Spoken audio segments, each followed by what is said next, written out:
Você já ouviu falar sobre o TOC, o transtorno obsessivo compulsivo? Esse transtorno psiquiátrico acomete cerca de 2 a 3% da população mundial e traz muitos prejuízos para essas pessoas. No vídeo de hoje a gente vai estar falando o que é o TOC e possíveis tratamentos, principalmente da primeira linha de tratamento, que é a terapia cognitivo-comportamental, com a exposição e prevenção de resposta.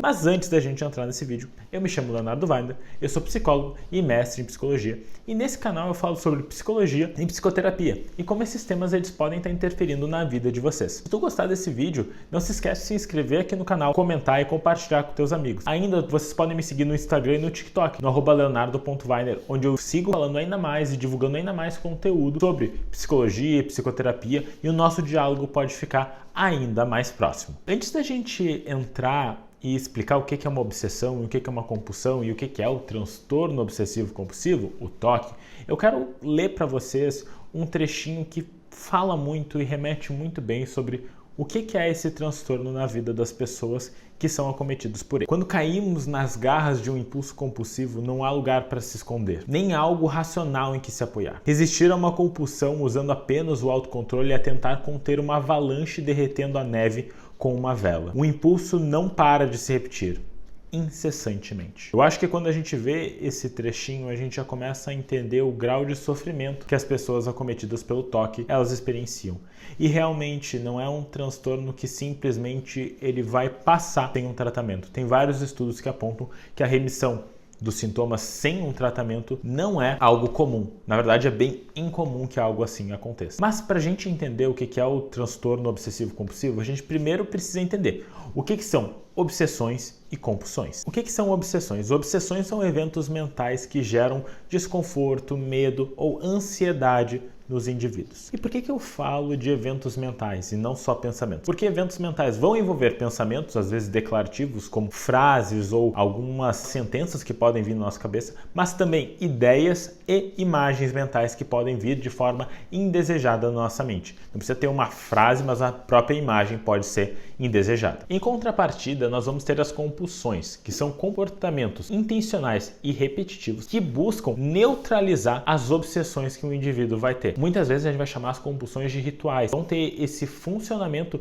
de reduzir a ansiedade trazida pelas obsessões. O que acontece? A gente consegue já entender um pouquinho sobre o funcionamento do TOC, que tem um looping de reforço. Ou seja, eu tenho esses pensamentos intrusivos, eu tenho essas obsessões intrusivas que me geram muito desconforto, muito medo. O que eu faço? Eu faço a minha compulsão. Ao fazer a compulsão, diminui meu nível de ansiedade. O que acontece? O paciente se sente bem, a pessoa se sente bem no momento. Mas o looping volta quando essas obsessões elas voltam. E daí tu tem que fazer as compulsões de novo. E tu vai reforçando esse looping.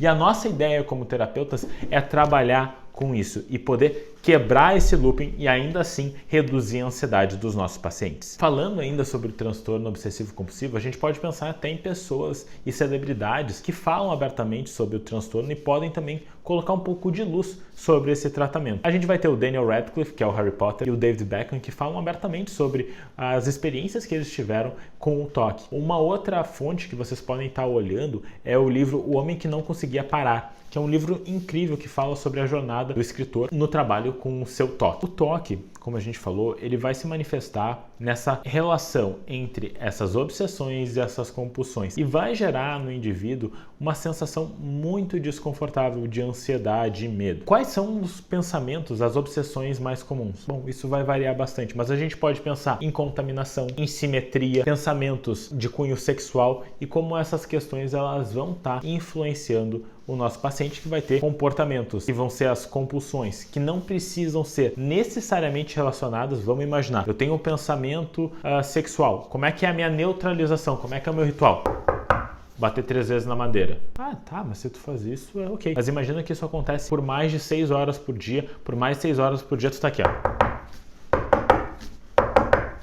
Vocês percebem como isso fica desadaptativo e fica completamente difícil para essa pessoa conviver. Então, o nosso trabalho como terapeutas cognitivos comportamentais é trabalhar com, no primeiro lugar, porque é um tratamento de 2 etapas, a exposição e prevenção de resposta, onde a gente vai fazer com que o paciente exponha a esse objeto, esse pensamento essa situação temida. Pô, mas como é que eu vou fazer o paciente se expor a uma situação sexual? Pode ser de forma imagística, ou seja, de imaginar a situação, descrever a situação várias vezes e fazendo a prevenção de resposta, ou seja, ajudar o paciente a não fazer o comportamento ritualizado de compulsão. Porque o que acontece se o paciente faz o comportamento de compulsão, a gente volta para esse looping. Tem uma historinha que eu escutei uma vez e eu adoro muito para falar sobre toque, que é a história do tigre. Vamos imaginar que tu tá preso numa sala, que nem a minha aqui.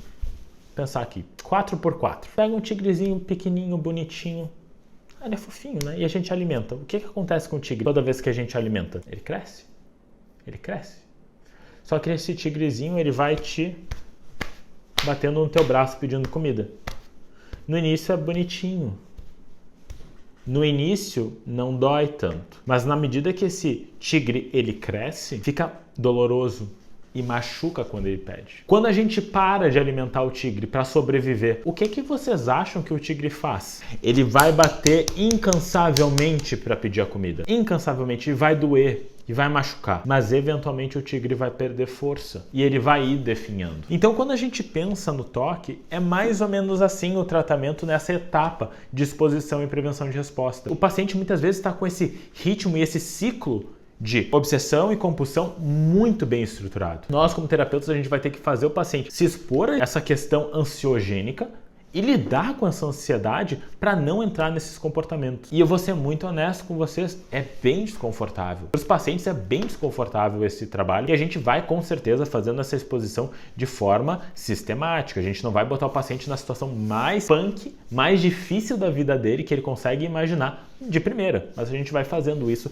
progressivamente. Para, num segundo momento, trabalhar com a reestruturação cognitiva da terapia cognitivo-comportamental, entender essas crenças que podem estar subjacentes ao toque e a gente poder fazer essa reestruturação, poder reavaliar essas crenças para que o paciente também tenha uma melhora em relação aos pensamentos automáticos que podem vir de situações que costumam ser gatilhos. Gente, o tratamento para o toque, ele pode parecer muito simples quando eu exponho assim para vocês, mas ele é um tratamento que demanda muito esforço do paciente e muito esforço do terapeuta, porque é um trabalho contínuo e a gente precisa também estar atento a outras comorbidades que podem estar atrapalhando. Por exemplo, TAG, transtorno de ansiedade generalizada. É muito comum essa comorbidade e muitas vezes isso gera uma dificuldade importantíssima no nosso trabalho clínico. Então, além de trabalhar com toque, avaliem para possíveis comorbidades que podem estar atrapalhando o andar e o bem-estar do paciente de vocês. Esse foi só um videozinho sobre toque para a gente poder entender um pouquinho mais sobre como é o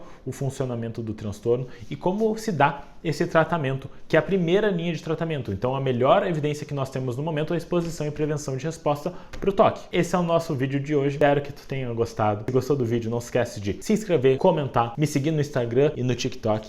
E a gente se vê no próximo vídeo. Até lá. Um abração.